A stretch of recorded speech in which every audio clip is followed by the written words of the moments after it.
Assalamualaikum warahmatullahi wabarakatuh. Saya Nila Syifa Azizahwe dengan NPM 248110169. Pada video kali ini saya akan menjelaskan tentang daerah otak yang terpengaruh pada penderita depresi. Sebelumnya, kita kenal terlebih dahulu apa itu depresi.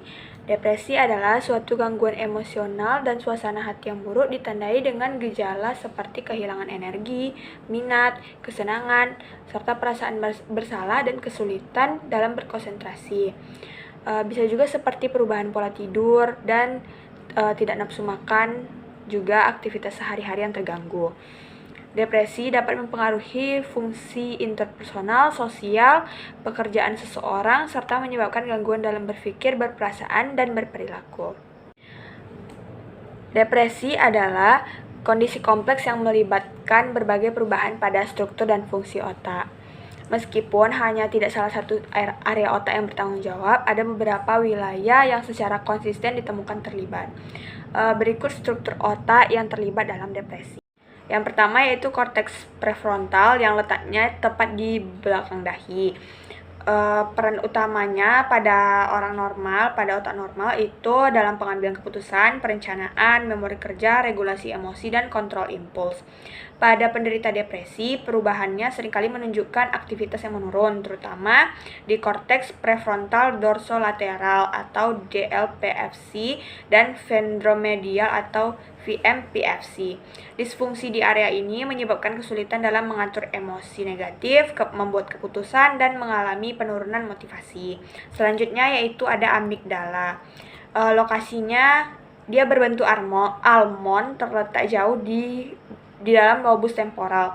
Fungsi normalnya pemusatan proses emosi, terutama rasa takut, kecemasan, dan respon terhadap stres.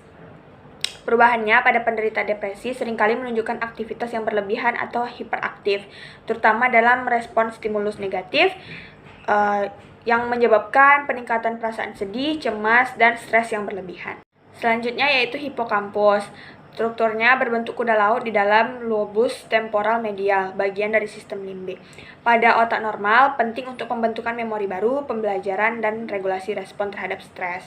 Perubahannya pada depresi, studi pencitraan otak sering menunjukkan volume hipokampus yang lebih kecil pada individu dengan depresi kronis.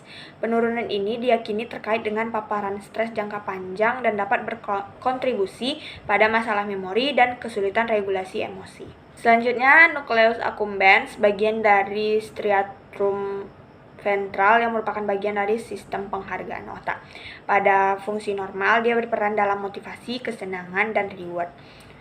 Perubahan pada depresi, aktivitasnya menurun di area ini menyebabkan anhedonia atau ketidakmampuan merasakan kesenangan, serta kurangnya motivasi, hilangnya minat pada aktivitas sebelumnya yang biasanya dinikmati. Selanjutnya ada talamus. Ini struktur besar di pusat otak, di atas batang otak. Fungsi normalnya bertindak sebagai stasiun relay untuk informasi sensorik dan motorik ke korteks otak, serta terlibat dalam kesadaran, tidur, dan kewaspadaan.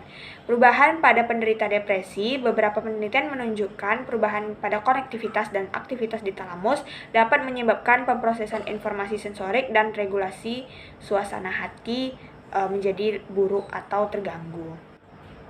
Selanjutnya ada korteks cingulata anterior atau ACC. Lokasinya berada di depan gyrus cingulata melengkung di atas corpus callosum. Fungsi normalnya terlibat dalam pengambilan keputusan, regulasi emosi, perhatian, dan respons nyeri. Perubahan pada penderita depresi menunjukkan aktivitas yang berubah-ubah, baik meningkat atau menurun tergantung dengan subwilayahnya, yang mempengaruhi pemrosesan emosi dan kemampuan untuk mengelola konflik.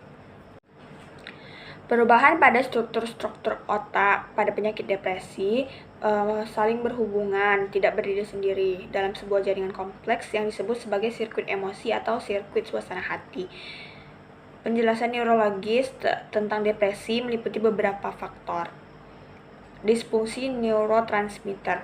Hipotesis klasik menyebutkan ketidakseimbangan neurotransmitter seperti serotonin, norepinefrin, dan dopamin. Neurotransmitter ini adalah pesan kimiawi yang memungkinkan sel-sel otak untuk berkomunikasi.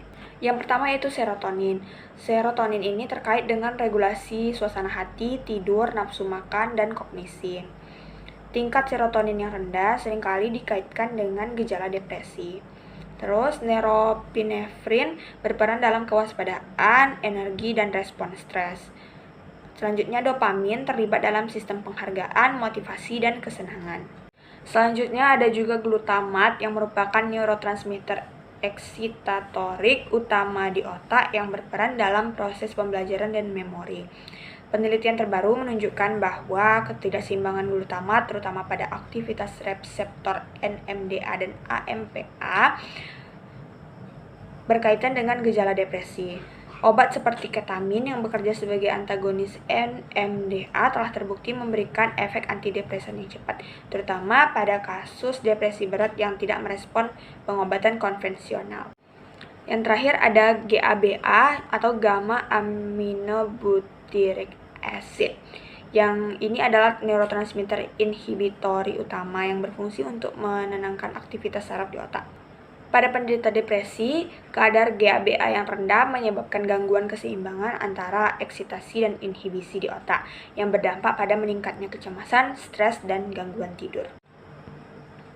Secara keseluruhan, penjelasan neurologis tentang struktur otak yang terpengaruh pada penderita depresi ini menyampaikan gagasan bahwa depresi bukan hanya perasaan sedih, tetapi melibatkan perubahan fisik dan fungsional yang nyata di dalam otak, mempengaruhi bagaimana seseorang memproses informasi, emosi, berpikir, dan berinteraksi dengan dunia. Sekian penjelasan dari saya mengenai struktur otak pada penderita depresi. Semoga apa yang saya sampaikan dapat dipahami. Terima kasih sudah menonton. Assalamualaikum warahmatullahi wabarakatuh.